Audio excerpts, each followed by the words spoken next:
Hello everyone and welcome to this session. My name is Ali and I'm the Creative Strategy Lead at the Creative Works team here at Google. As we all know, Black Friday is a highly anticipated seasonal moment and an increasingly competitive one. From a creative and consumer standpoint, it can also be very cluttered and at times seem overwhelming. So how do you make sure you achieve your objectives and ensure your brand and messaging are seen and heard above all that noise? Well, today I'll be sharing with you some concrete and tangible applications you can take away and implement on your own or with our help to make sure your creative cuts through that clutter and achieves the results you need. By now, you would have already gone through the insights section and the media section to further understand the why and the how in approaching Black Friday. So before we dive into the creative section, let's just take a step back and ask ourselves, why does creativity matter anyway? And the simple answer is this: creativity drives revenue, and that's been proven time and time again. In a recent study, Nielsen attributed 50% of sales to creative, which is even higher than media and brand. And the Harvard Business Review says effective creativity can actually double a company's return on investment. In many ways, then, creativity is our last unfair advantage. And if we look at Google Video and display ads specifically, research by analytics partners shows how both copy and creative play a major role in campaign success. In fact, by not investing in effective creativity, your video campaign ROI could be up to 60% lower than its potential. For display ads, it's 44% lower. This figure has actually increased by 9% recently in the last study, highlighting the everlasting importance of investing in creative work that works, particularly in today's world.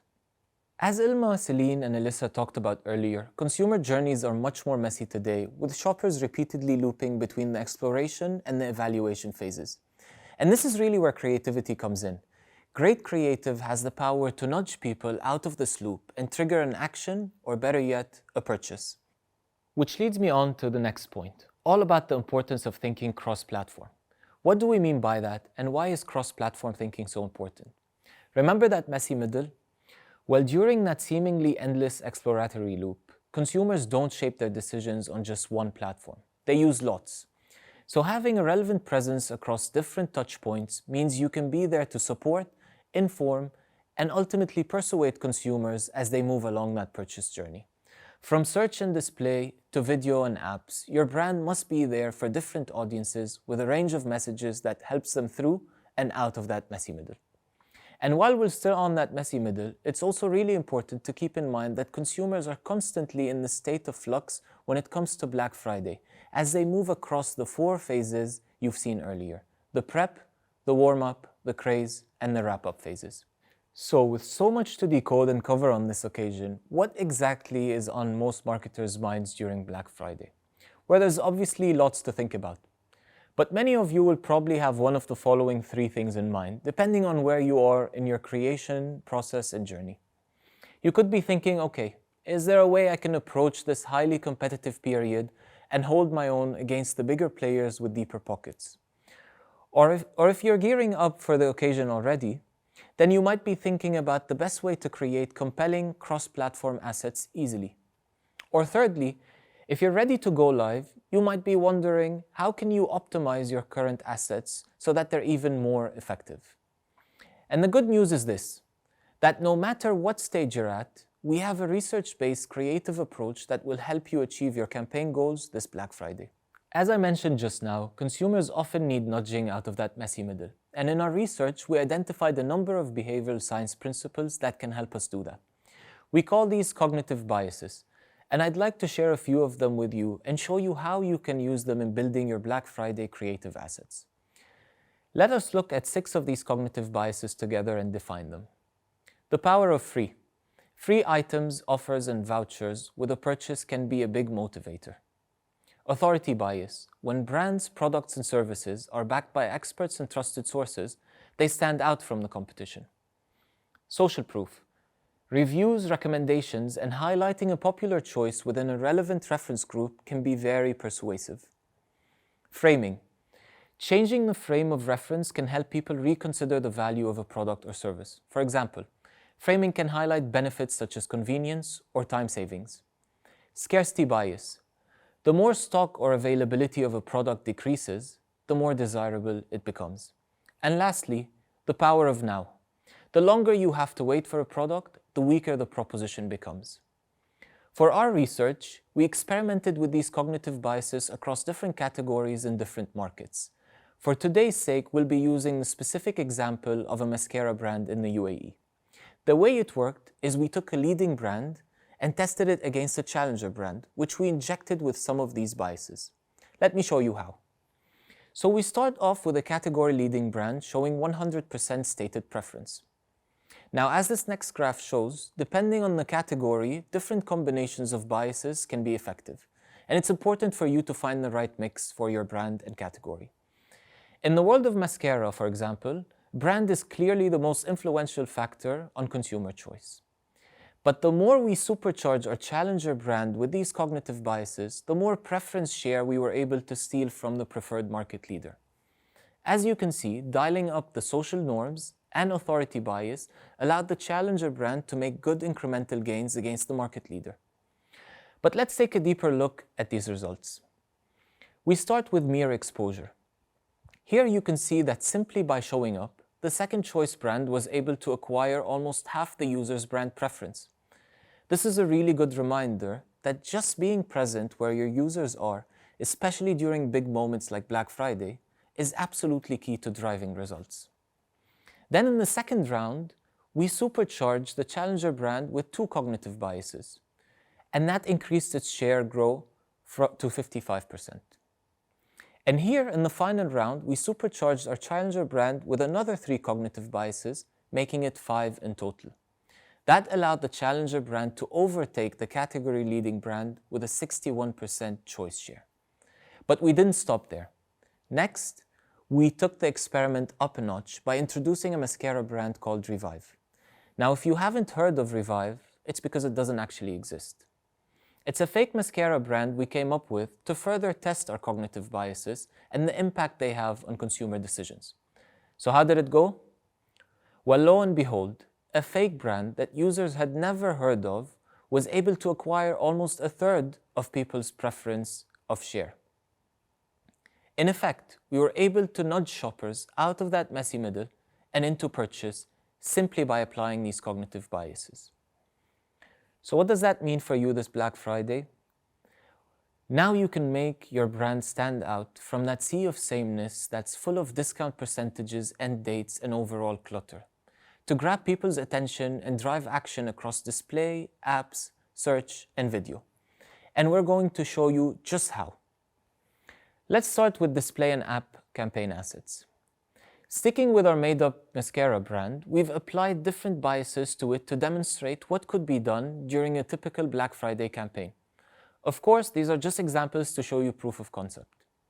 In practice, the biases you apply would depend heavily on your exact category or product, and you might find some of these are naturally more applicable than others. That said, let's dive right into it. Starting with the simplest biases of all, the power of free. We all love a freebie, something most of you will be offering this Black Friday. So be sure to remind people of it. Whether it's free delivery, free returns, or a free gift with purchase, make it prominent, make it visible, let it scream out free to entice people to take action. The more free you have, the better. Our second cognitive bias is the power of now, that instant gratification we all seek as the impatient consumers we are. As you can see in this execution, we've dialed up that sentiment, allowing customers to get the Revive mascara today by ordering before the countdown ends. Next is authority bias, when we're swayed by a trusted source or expert opinion. In this example, we've used Vogue as that authority, instantly making the Revive product more appealing.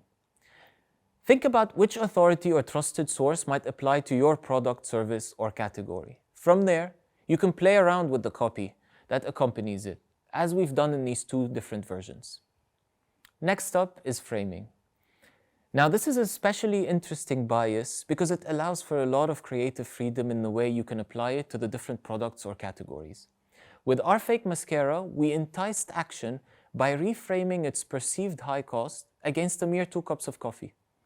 When seen in that light, the long-term value of the mascara is clearly evident, and price suddenly becomes less of an issue for potential customers. Let's move on to social norms, which is really just a fancy term for peer pressure, if you want. These examples show how Revive is made more appealing simply by emphasizing its current popularity. One application is by communicating it as our most popular item of the day. Another application is by showing the exact number of people who have bought this item already.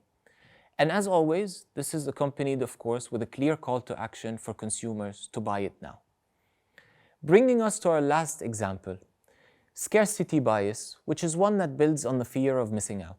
In other words, the less available a product, the more desirable it becomes. As the example on the left shows, if you have data around stock levels, why not use it?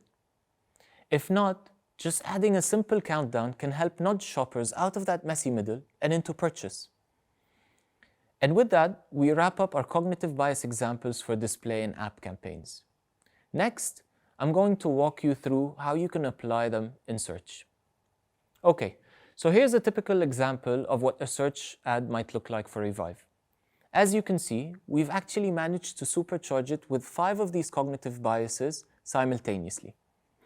The power of now, through a limited time offer and a strong call to action. Social proof, by showing the number of people who have already tried it. Authority bias, with a recommendation from Vogue. Framing, by comparing it to the mere price of a taxi ride. And lastly, the power of free, in this case, shown in the free delivery. So even if you're not top of search results, or no one has even heard of your brand, it's still possible to close that gap between trigger and purchase simply by supercharging your ad copy. But there's more. The good news is that it works equally as well in video too. As you'll see in a second, we've pushed the boundaries of these cognitive biases further by embedding them in the creative concept itself. Take a look at this example from Yux, an online retailer who wanted to sell an exclusive online collection of products without offering any type of discount. As the video shows, by building on the fear of missing out that comes with scarcity bias, plus the instant gratification of the power of now, along with proper targeting and a clever use of the skip button, you can get results without offering a single penny of discount. That's creativity driving results at its very best. And one final example I'd like to leave you with today comes from Volvo Trucks. As you'll see, if you truly believe you have the safest trucks in the world and you trust your product blindly, what better way to prove it, and who better as a credible source of authority than the company's president staking his life on it? Let's take a look together at this clever use of authority bias. This ad was a big success and goes to show you what you can achieve when you use the right bias accompanied with YouTube's best creative practices. And with that, we would have covered just some of the ways you can apply our cognitive bias findings to your display, app, search, and video assets, and make the most out of each phase of this year's Black Friday. Before I hand over to Guillaume, who's going to talk to you about measurement, please remember that it's imperative to keep on testing, learning, and iterating with your creative assets, particularly in this messy middle world. One way we can help you with that is through our creative analytics tools.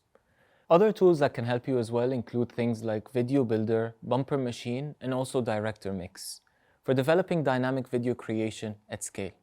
But in addition to the tools, we also offer bespoke creative support. We will happily partner with you to help you identify the cognitive biases that work best for your category, product, and brand, and help you optimize these and develop them into your creative assets wherever you are in the creation process. So if that's of interest to you, just reach out to your Google point of contact.